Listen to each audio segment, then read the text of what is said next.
Get ready? Start. I am certain that there are a lot of poor children who want to learn, but they could not attend school because they prefer to work in order to sustain or provide a living for their family.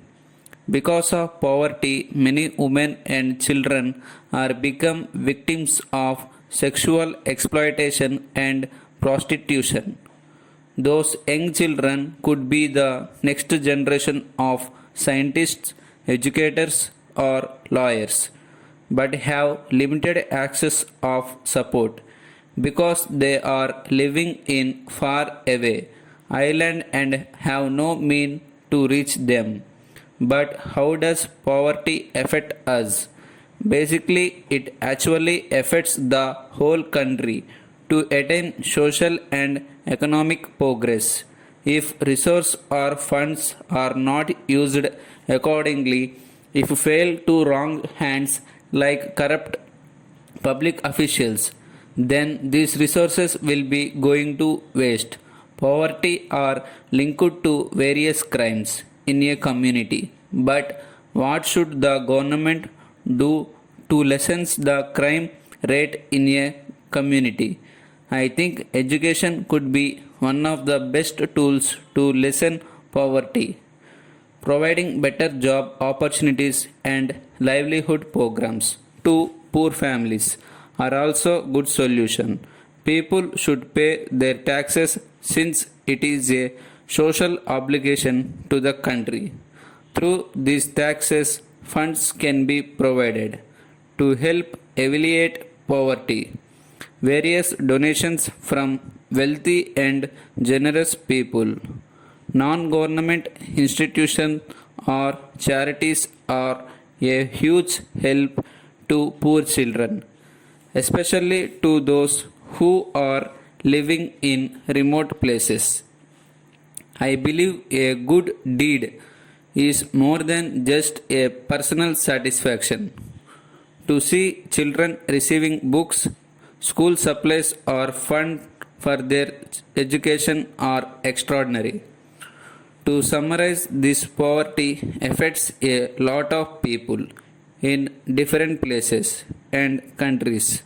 It is saddening to know that this is a reality that human must face, but it could be eluded through determination and unity of every citizen. The roles of public officials are important to help their constituents. Are parents best teachers? Obviously, the first teachers we have in our lives in most cases are our parents. They teach us to walk, to speak, and to have good manners before we reach the real world. More than even the professional teachers that we have at school, parents are generally the most involved in the development and education of children. Almost for sure, our parents are the best teachers at the beginning of our lives, which actually corresponds to the parents' role in nature. Parents are most committed and involved in teaching their children.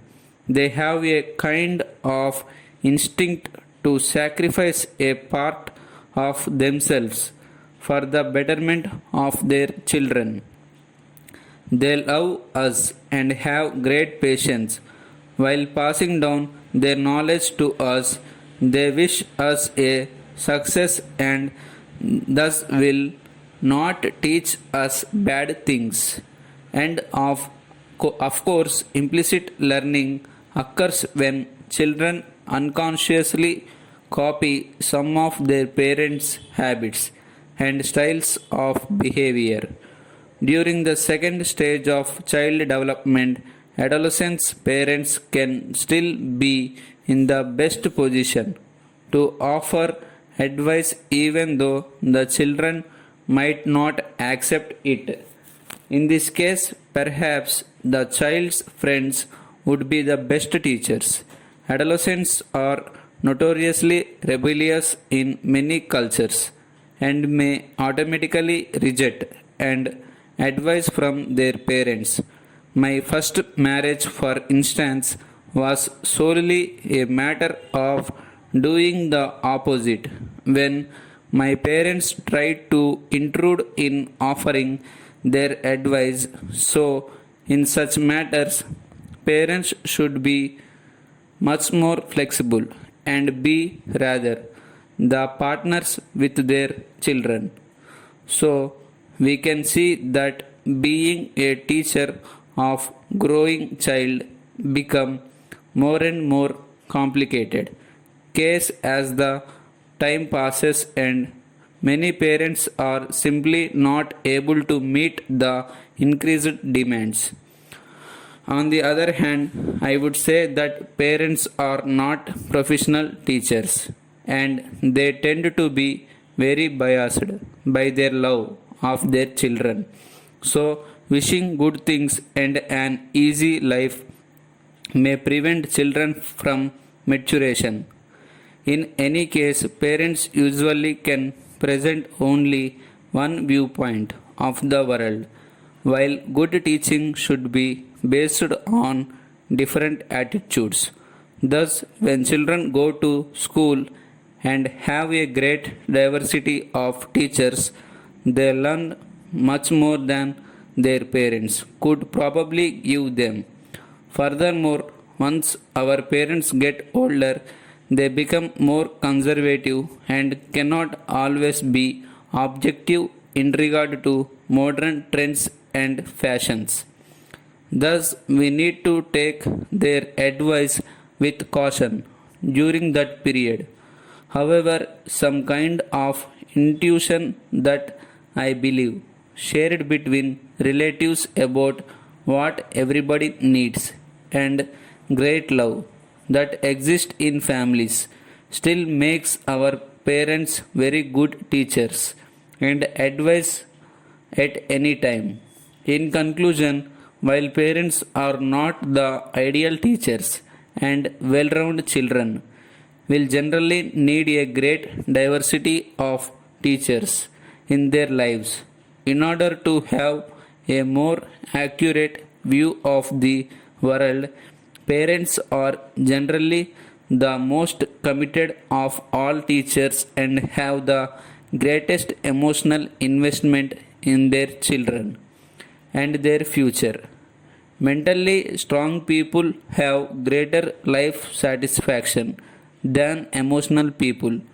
Moreover, mentally strengthened and stable people are blessed in many different ways. But most of them have three characteristics in common: controlling their emotion, not abiding on the past, not comparing their lives to others. No matter how incredible you are, if you cannot control your emotions at certain moments, others will not admire you as a strong person, as getting emotional mostly seems like a weakness. Controlling emotions can be controlling excitement, anger, or any other extreme emotion. I have personally been struggling with this issue, which I feel I should try to get rid of because it can really influence people's perspectives negatively about my personality. Mentally strong people do not waste their time dwelling on the past. Instead of regretting about what could have been happened differently than it happened or what they should have done that what they did, they tend to accept what happened, get a lesson from it, and move on, and it profits them remarkably as they do not have to think for hours about something they cannot change and can only give them stress and anxiety. Thank you.